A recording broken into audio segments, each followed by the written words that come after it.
Opa, olá professor, estamos aqui o grupo aqui do Health Data, estamos aqui a nossa apresentação aqui. Vai passar slide for. O grupo é eu, João Vitor Ângelo, Lucas Miller, Rafael Tobias e Vinícius Lopes. Opa.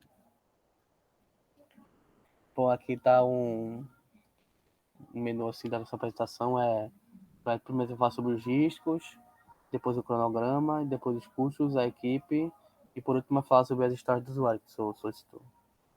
Pode passar.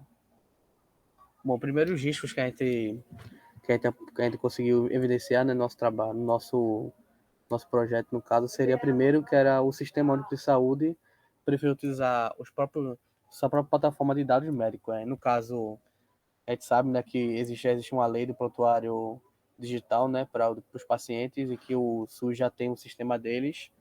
Aí o primeiro risco seria eles usarem o próprio sistema deles, né? E o segundo risco é a resistência dos médicos em utilizarem o sistema digital por razões legais, né? Que no caso pode ter no caso os médicos, no caso os profissionais de saúde podem preferir não usarem o prontuário digital, né, por razões legais ou até por própria resistência à tecnologia, né, por estarem acostumados a usar aquele antigo método, né de, de registrar os dados do paciente. Outro é se as instituições privadas preferem utilizar o seu próprio sistema, né, também o mesmo relacionado ao primeiro, né, se as instituições privadas querem utilizar o próprio sistema delas, né, a própria plataforma. Outro é se instituições filantrópicas não terem recursos financeiros para utilizar a plataforma, ou seja, se as instituições filantrópicas que são financiadas por pessoas, por outras entidades, não conseguirem ter recursos para utilizar a nossa plataforma, né, recursos financeiros assim. E por último, acho que a mais importante é a desconfiança dos pacientes sobre o uso dos seus dados, né? E no caso, se talvez houver uma desconfiança dos pacientes em relação ao uso dos dados, né? Ou seja, a sua privacidade, segurança deles, talvez eles não queiram utilizar o sistema consequentemente, não irão usar outra instituição de saúde, né? Aí pode passar aí o slide. Montar aí nosso cronograma assim, que a gente evidenciou as principais atividades aqui, né? Os subobjetivos, digamos assim, de cada coisa para poder iniciar o projeto.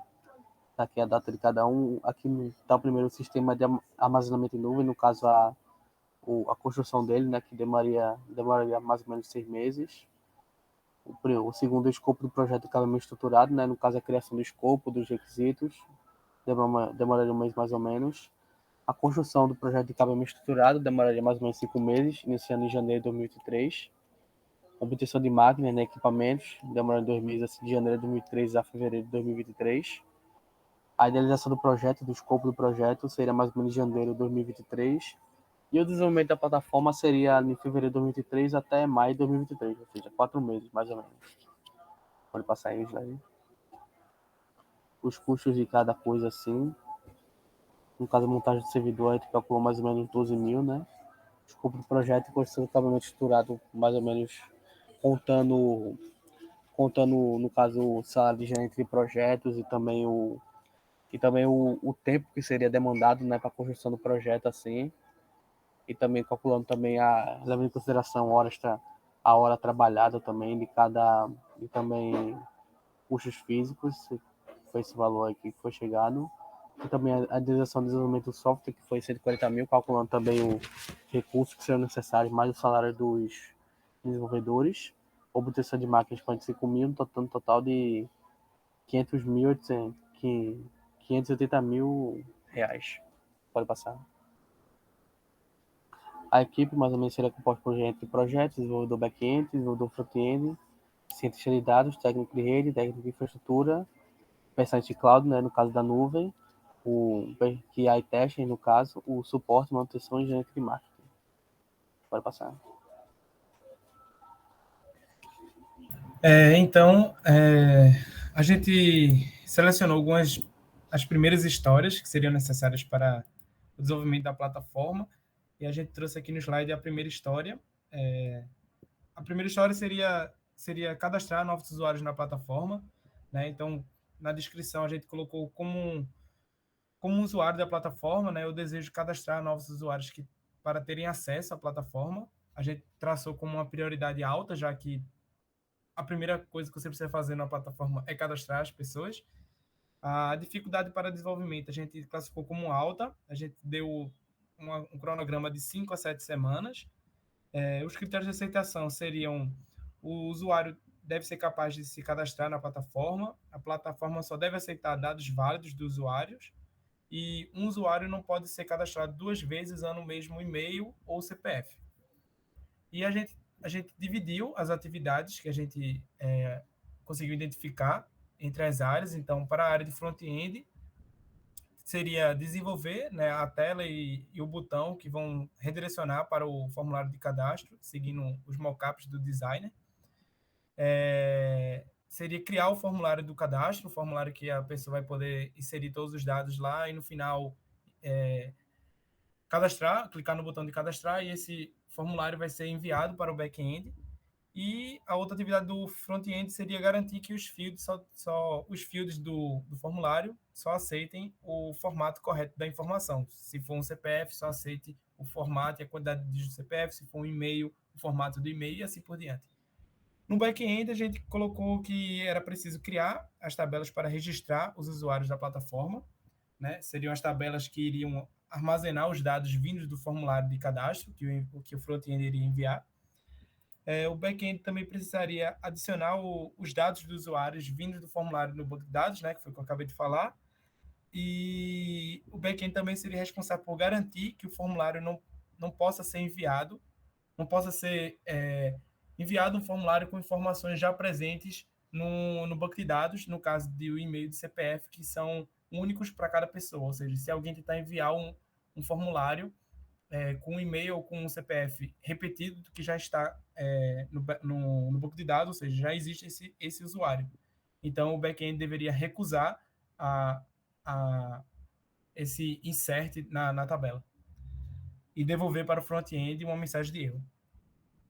E para a parte de QA, a gente colocou que o QA deve levantar os riscos da história, deve criar um plano de teste para poder fazer a validação, deve executar testes voltados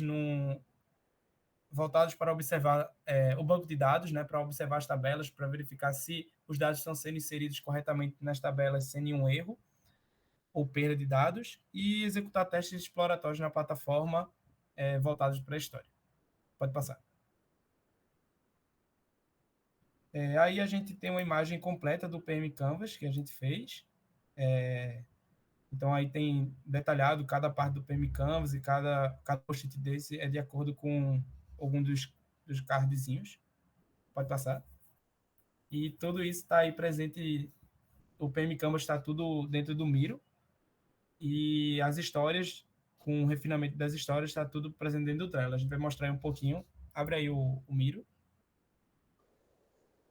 Então, o PM Canvas está aí, todo dentro aí da plataforma do Miro, onde o senhor professor pode analisar melhor aí cada parte que a gente escreveu. A gente optou por colocar nos slides a parte que o senhor pediu diretamente na atividade, mas a gente realizou todo o PM Canvas, então, mais detalhado, a gente não vai explicar cada parte, porque senão vai extrapolar muito o tempo.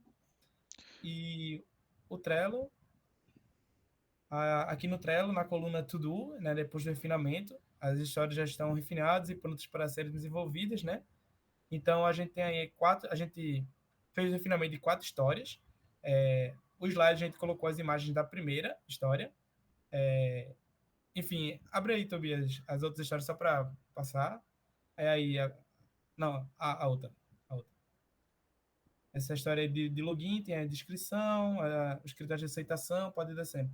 As atividades do design, dos front-ends, do back-end, do time de QA, e as outras histórias também, da mesma forma, a gente levantou os critérios de aceitação de cada uma, a descrição, o tempo que a gente está traçando para o desenvolvimento, as atividades de cada parte do time, enfim, a gente criou e refinou essas 4 histórias, e se fosse para desenvolver, seria partindo dessas 4 aí. E acho que seria isso.